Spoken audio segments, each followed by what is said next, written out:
জনগণ যদি ভোট দিয়ে আবার আওয়ামী লীগকেও আনে তাহলে আপনি আপত্তি কোথায়? আপনি তো গণতন্ত্রের জন্য লড়াই করেছেন। কাউকে কাগজের একটা খোঁচায়, কলমের খোঁচায়, একটা কাগজের অর্ডারে কাউকে আপনি নিষিদ্ধ ব্যান করতে পারেন না। 2024 সালের অভ্যুত্থান ছিল দ্বিতীয় স্বাধীনতা। অনেকে বলবার চেষ্টা করেন স্বাধীনতা একটাই, 1971। সম্প্রতি প্রফেসর মোহাম্মদ ইউনূস চীন সফর করেছেন। চীনের সঙ্গে ডক্টর ইউনূসের কূটনৈতিক সম্পর্ক এক নতুন দিক উন্মোচন করছে বলে অনেকে মনে করছেন। ঢাকায় চীনা রাষ্ট্রদূতের ভাষ্য অনুযায়ী বড় কিছু হতে যাচ্ছে, কিন্তু শেষ পর্যন্ত বড় কিছু কি হলো? আমার কাছে মনে হয় না। বাংলাদেশ চীন সম্পর্কের ভবিষ্যৎ বিনিয়োগ, কর্মসংস্থান এবং কৌশলগত অংশীদারিত্বের জন্য অত্যন্ত গুরুত্বপূর্ণ। ভারত এই ঘনিষ্ঠতায় উদ্বিগ্ন নিঃসন্দেহে, কিন্তু বাংলাদেশের স্বাধীন কূটনীতি হবে টেকসই সমাধান এবং মাথায় রাখতে হবে চীন তার জন্যে কোনো সমাধান নয়। বাংলাদেশের রাজনীতি এখন এক সন্ধিক্ষণে, একদিকে পুরনো শাসনের ভয়, অন্যদিকে নতুন সম্ভাবনার দিগন্ত। দ্বিদলীয় ব্যবস্থা শুধু গঠনমূলক বিরোধিতা নয়, বরং দায়িত্বশীল শাসনের প্রতিশ্রুতি। আমাদেরকে মাথায় রাখতে হবে, আমরা যেভাবেই চিন্তা করি না কেন, যেভাবেই বলি না কেন, বাংলাদেশের গণতান্ত্রিক উত্তরণের কোনো বিকল্প নেই এবং সেই বিকল্প একটাই উপায়, সেটা হচ্ছে নির্বাচন। এবং অনেকে আতঙ্কে আছেন, এই নির্বাচন হলে তো বিএনপি জিতবে। আরে ভাই, জনগণ যদি বিএনপিকে আনে, এমনকি জনগণ যদি ভোট দিয়ে আবার আওয়ামী লীগকেও আনে, তাহলে আপনি আপত্তি কোথায়? আপনি তো গণতন্ত্রের জন্য লড়াই করেছেন। ভোট দিয়ে যদি মানুষ জামাতকে ক্ষমতায় বসায়, আমার আপনার আপত্তি করবার কি আছে? হ্যাঁ, আমি জামাত পছন্দ না করতে পারি, বিএনপি পছন্দ না করতে পারি, আওয়ামী লীগ পছন্দ না করতে পারি, কিন্তু গণতন্ত্র তো সেটাই। মানুষ যাকে চাইবে আপনি তাকে, মানুষ আবার তাকে প্রত্যাখ্যান করবে, ছুঁড়ে ফেলে দেবে ভোটের মাধ্যমে অথবা কোনো এক সময় অভ্যুত্থানের মধ্য দিয়ে। একদিকে বিএনপিকে অবমাননা করবার চেষ্টা, আরেকদিকে সামরিক বাহিনী, যেটা আমাদের গর্বের প্রতিষ্ঠান, মুক্তিযুদ্ধের মধ্য দিয়ে প্রতিষ্ঠান হয়েছে, একমাত্র প্রতিষ্ঠান যেটা এখনও তার ঐক্য ধরে রেখেছে। বাইরে যেগুলো শুনি সেগুলো আমরা গুজব। এই 15 বছর আমি শুনেছি মিড লেভেলের আর্মি অফিসাররা খুবই ক্ষুব্ধ। আমি তো কোনো লক্ষণ দেখিনি কোথাও। এখনও শুনছি জেনারেল ওয়াকারের কি আছে, মাঝখানে তো অসন্তোষ, কয়েকটা জেনারেল তার সঙ্গে আছে, কিন্তু বাস্তবতা একেবারেই ভিন্ন।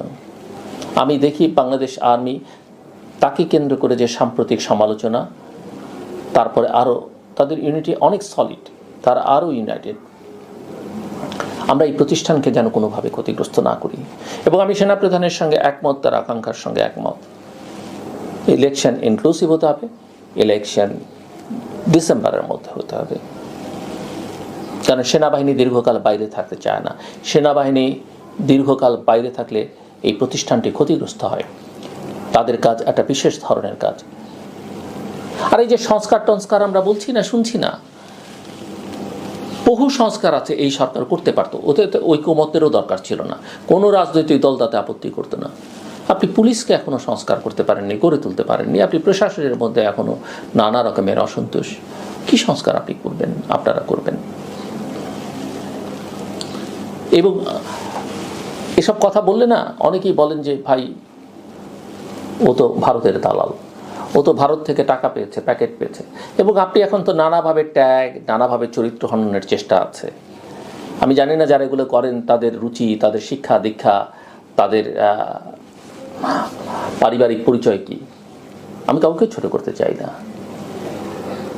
কিন্তু আমি অনেকের কথা শুনে বুঝতেই পারি না যে তাদের এই কথাগুলো তাদের পরিবারের সদস্যরা, তাদের স্ত্রী, স্বামী, সন্তান, পিতা, মাতা, ভাই বোন কীভাবে নেয়, যে ভাষায় তারা কথা বলেন।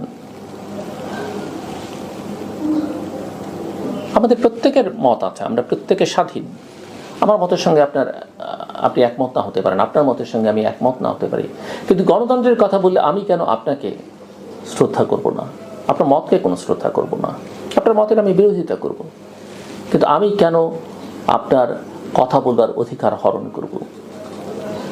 একমাত্র সরকার সেটা করে তা না, নানা মহল নানাভাবে সেটা করছে বাংলাদেশ আজকে। সমস্যাটা সেখানেই। আমি যেটা দেখতে পাই, মিড এপ্রিলে বা থার্ড উইকের দিকে বিএনপি রাজপথে নামবে নির্বাচনের দাবিতে। সামাল দিতে পারবেন? কারণ বিএনপিরও দেয়ালে পিঠ থেকে গেছে। আওয়ামী লীগ চাইবে এই সুযোগকে গ্রহণ করতে, কারণ তারাও নির্বাচন চায়। সেনাবাহিনী ঘরে ফিরতে চায়, কিন্তু অবশ্যই সেনাবাহিনী বাংলাদেশে গণতন্ত্রে উত্তরণের প্রক্রিয়ায় নিজের যেটুকু ভূমিকা রাখবার সেটা রেখেই সে ঘরে ফিরতে চায়।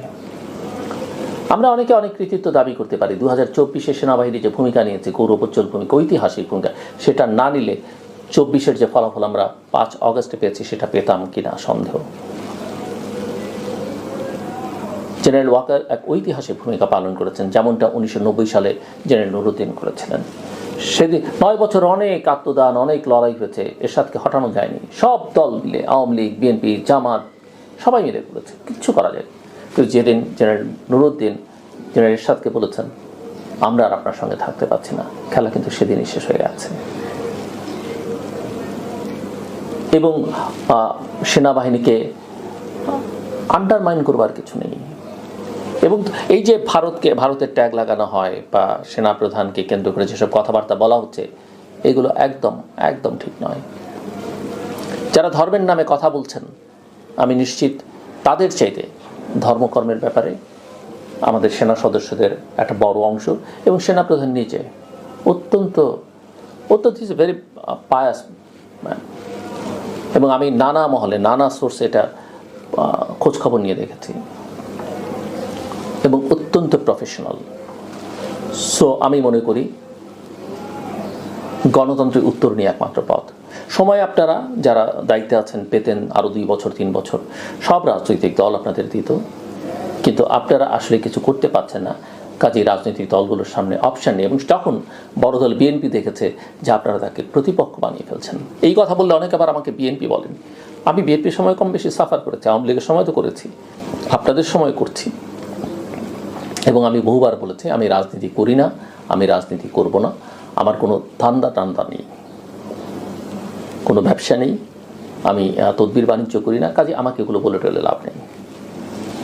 আর আমাকে নিয়ে আমার কি আছে না আছে, শেখ হাসিনা তার সরকার বহু চেষ্টা চালিয়েছে, বহুভাবে কিছুই করতে পারেনি।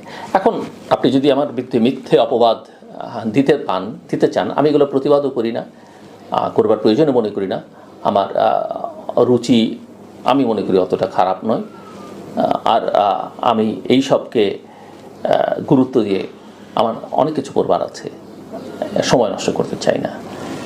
সব মিলিয়ে দেশের জন্য যেটা ভালো, দেশের জন্য যেটা হওয়া উচিত এবং যেটা আমি দেখতে পাচ্ছি, এটা অস্বীকার করে তো লাভ নেই যে বাস্তবতা। জুলাই মাসে, অগাস্ট মাসে শেখ হাসিনা বাস্তবতা অস্বীকার করে পালিয়ে যেতে বাধ্য হয়েছে। যেই বাস্তবতা আমি দেখছি, সেই বাস্তবতাকে অস্বীকার না করে স্বীকার করে এর থেকে ভালো ফল কীভাবে বের করা যায়, সেটাই আমার চাওয়া।